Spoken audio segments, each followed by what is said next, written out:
The museum as a Uterodome.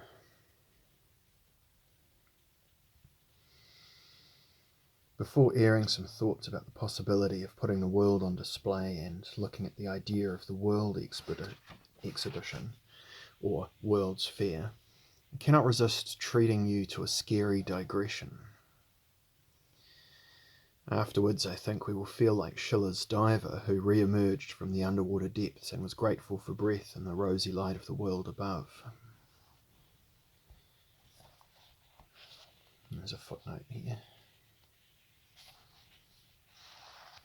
This refers to the ballad Der Taucher, the Diver, by Friedrich Schiller, written in 1797. It tells the story of a young knight who dives into the sea and returns with terrifying stories of what he saw in the depths. Shades of Lovecraft. Okay. There is a kind of archetypal fantasy from the bourgeois 19th century about museums swallowing and retaining human beings. Patrick McGrath pursued this idea in a sarcastic short story, My Dead Body, which appeared in a catalogue to the exhibition Permanent Collection, Bogomir Ecker, Raimund Kummer, Hermann Pitz, in the Brooklyn Museum of 1988, and is the most radical contribution to imaginary museology yet. Once you know this story, you will never think about the term permanent exhibition in the same way again. A very long quote here. Imagine awakening in utter darkness and realizing you have been buried alive. Your most terrifying nightmare has become a reality. They have nailed you down in the coffin. They have lowered you to the ground and shoveled dirt on top of you, and then they have left you. Above you, in the thickening light of a grey winter afternoon in a cold North American city to which you are a stranger, you imagine a soft wind murmuring through bare trees that claw like grotesque hands out of the black earth. You see the dusk creeping over the deserted place, the shadows clustering above the headstones. The gates of the cemetery are locked for the night, and gradually the wind rises as darkness falls and howls in the trees like a demon. Below the ground, in impenetrable blackness, in a total and absolute silence, you lie in a box and wait for death. I had come to the city to catalogue the contents of this museum. For some months I had been ill. Perhaps that explains why I was so sensitive to what was going on in the museum. No one else appeared to notice. You see, I had been there less than a week when I realized that a number of the items in the African gallery were not, strictly speaking, inanimate. They weren't actually alive, not in the way that you are alive, or I am precariously alive, but the last traces of a decaying spiritual power still somehow clung to them, enough to stimulate movement and occasional sounds. The question arose in my mind, what happened when the museum closed for the night? I hid in a toilet in the men's room, just off the grand lobby, and waited until everyone had left. A few lights burned, such as that a deep gloom pervaded the place, lending it rather a sinister aspect. I wandered between the display cases of the African gallery, surprised that these familiar objects should, merely by reason of reduced illumination and the emptiness of the building, now seem so mysterious. My mood quickly changed, however, when I began to hear the heavy, clumping footsteps. I traced the sound to its source. It was a Mbamba nail man from the Kingdom of Congo who was stamping his feet. It was at this point that I became truly frightened. I had realized, you see, that the nail man was after one thing only: revenge, and that he carried within him all the anger, the pain of betrayal and destruction that the people of Congo had suffered at European hands. It was ironic, I reflected as I climbed rapidly to the third floor, that such a vengeful spirit should have been carried back to the Western world, entombed in the museum where his malignant powers could grow like a cancer. They were all on the move now. Even the limbless Roman torsos were dragging themselves across the floor towards the stairs. The black head of Julius Caesar floated through the gloom, a horrible red gleam deep in his dark eyes, and on came the scarab-breasted dummies. Up they came, I could go no higher, but still I could hear it distinct amid the hideous shuffle and rumble that filled the gloomy building, and I trembled with terror. I should be dead by now. By now I should be dead. These insects of the soil, they are in my ears and my eyes, my nose, up my anus. They are eating the soft parts, my earlobes, my penis, my inside thighs. Why won't I die? Why does life go on, even if the body is devoured? This is the curse of the nail man. I have been chosen to suffer for the kingdom of Congo. They cornered me under James Hamilton's Last Days of Pompeii, and that is where the nail man laid his curse on me. I was found there the next morning. In the absence of vital signs, I was presumed dead. That was 3 days ago. For 3 days I have been dead, and they think me dead now. But I am not dead, not at all, despite the coffin, the insects. Perhaps, like the nail man, I am condemned to live forever and remember the suffering of the people of Congo. Perhaps, like him, I will rise in the night. End quote. As I have said, the piece was published in an exhibition catalogue in New York and is quite literally a catalogue story. In the story, death becomes self-referential and finds euphemisms, words to accompany itself. Death is persuaded to speak out of the museum. From now on, something speaks that usually lacks speech. Thanks to McGrath, and the cataloguing principle has penetrated not only into the museum at night, but also into the coffin, and continuously produces phrases from the innermost silence. The museological horror story relates to a human dream whose ambivalence intimately affects the character of the museum. Our first-person narrator speaks as if, while doing cataloguing work, he involuntarily discovered the shortest path to immortality. From the city to the museum, from the museum to the grave, from the grave to the eternal inner light of awareness, still present there, even post-mortem. For him, the dream of immortality has turned into a nightmare, as though the museum were nothing but an institution to make nightmares come true. McGrath's helpless curator experiences a death in the first person. He becomes a living, buried person, a pure ego without a world.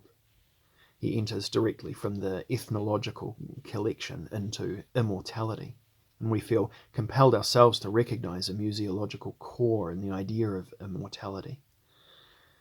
This basic theme of metaphysics, or more precisely to be aware of the idea of the historical metamorphosis of burial caves as essential for the museum of the modern age. The burial cave is in fact the imaginary space in which the contradiction between being dead and continuing to live seems to be suspended. The museum as a burial cave functions as a projection screen of imaginary death. It is there for the metaphysical piece of art to become complete and be preserved by the process of us losing ourselves. As our ghostly history shows, we should be cautious about seeing this extension of life after death as entirely positive. Imaginary death may mean immortality for me personally, and may allow me to think of myself as going further, even if I have to think myself out of this world. But the same thing in relation to other people implies something absolutely uncanny. I cannot believe your spirit has more permanence and capacity to return than my own. If I survive physical death, I know myself that it may lead directly to a heavenly high life.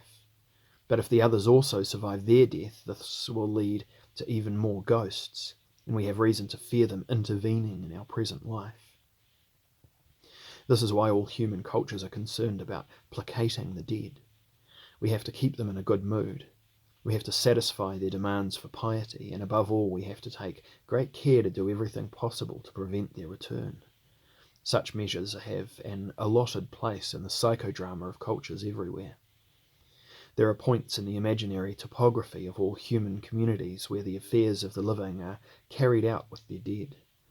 The domestic altars, the temples, tombs, cemeteries, monuments, catacombs, cathedrals, battlefields, war memorials.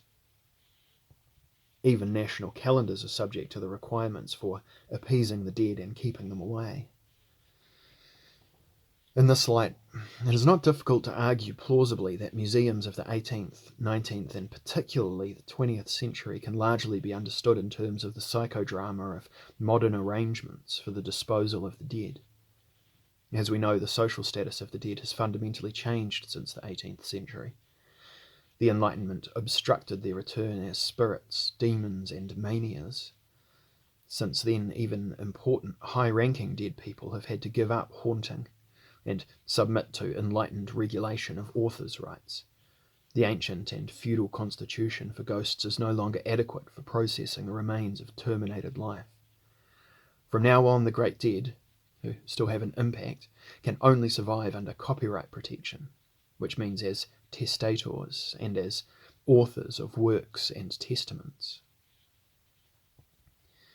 Modernity retrospectively sends the geniuses and spirits of earlier times to school and to museums. It tells them they may only live on inside us if they turn into material for lessons or exhibitions. Dead people officially return only on the curriculum. They have to become classics and exhibition pieces, and in famous cases they return as creators of constant or rising values. Think of the ghostly success of Vincent van Gogh, who had been able to live from his paintings since he died. What I want to say briefly is that the conditions of survival for dead persons and dead things are beginning to change dramatically in the modern age, and that, aside from cemeteries, the traditional places for housing and disposing of corpses, schools and museums are the institutions that have to bear the main spiritual responsibility for keeping the dead away. All the same, these institutions are also subject to the rule that keeping away the dead who are still living can only be achieved by cultural compromise. In other words, by invitations that refuse, by dispatching what has been fetched, by resuscitation that kills, by destructive preservation, by announcements that black out, by imaginings that distort, and by exhibiting that makes things invisible. The museums of the present achieve extraordinary things in all these disciplines. In many places, in fact, they go far beyond their allotted task and handle living artists as if they are already dead, and as if the risk of their return should be eliminated by organising major exhibitions of their work as a precaution. In other words, museums, rather like the neurotic symptoms of the Freudians, are compromise constructions between return and defence, raising and finishing off the past at the same time. They are centres for coming to terms with the past in the tenuous sense that they resist our conquest by the dead, by things of the past, former things and decrepit things. Patrick McGrath's story is the best kind of museology because it explains the crucial function of the museum, by assuming its failure. The curator's psychosis in relations to graves opens the way for inferences about normality in museums. He sees the museum pathologically as something that has become completely and utterly what the regular visitor only glimpses. The cave entrance in the belly of the earth, the initiation site for reunification with the birthing element, the cultic location for visualizing the path the ancestors had to follow to bring our nation to its place and our culture to its present level. Because the narrator remains caught in the museum trap like a model victim, he makes us realize what is important for other visitors, to find their way out as quickly as possible. Museums are the ideal modern institution for playing the game of fast in and out, the game that is vital for life. The museum is our official Uterodome, the circular racing arena of the uterus. Not everybody can embark on extensive underworld journeys and follow in the tracks of Orpheus, Aeneas, Dante, and the psychonauts of great psychoanalysis. But our museums are perfectly suited to the average person's rides through hell.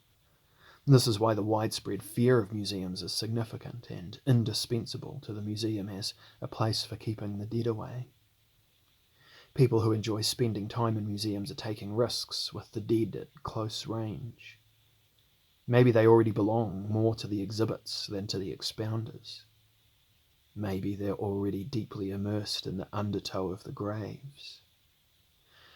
Those who have not noticed recently that they are suffering from the typical museum syndromes of tiredness, dizziness, weariness with life, nausea, claustrophobia, breathlessness, yawning, and the panicked rush for the exit should consult a psychoanalyst, or even better, an analyst of existence as soon as possible. Otherwise, the museum may well claim further victims. Another aspect of a healthy and functioning museum is that we are not haunted by the things preserved there, and we are completely convinced they are not alive. McGrath's museum worker breaks this rule shockingly by acting like a primitive animalist and attributing more life to the exhibits than they legitimately deserve. His most unforgivable failing is that his ears detect something we do not usually hear, and he identifies with the whispered messages of the figures in the museum as if they had spoken to him personally and shared their secrets with him. The curse of the nail man from the Congo is a typical ghost story, although it comes from the 16th century. It has managed to slip through the Enlightenment censorship and can be heard in the inner ear of a thoughtless present-day museum employee. The Mbamba nailman is a contemporary of Luther's writings, Calvin's sermons, Michelangelo's sculptures, and Dürer's paintings. It seems, of course, as if we have got rid of these voices and constructs and can assume that the figure from the Congo is just as securely established in museum culture as his European counterparts. McGrath's story shows the opposite. When the museum fails, our defence against the dead becomes porous at that point, and missions, prophecies, and curses that are hundreds, indeed thousands of years old, can speak to us as if there were a breach in the historical wall of time. The museum is where we realise the ghostly element of intellectual history. There is still no history of culture that, however hidden, would not simultaneously be a history of continuing possession by spirits.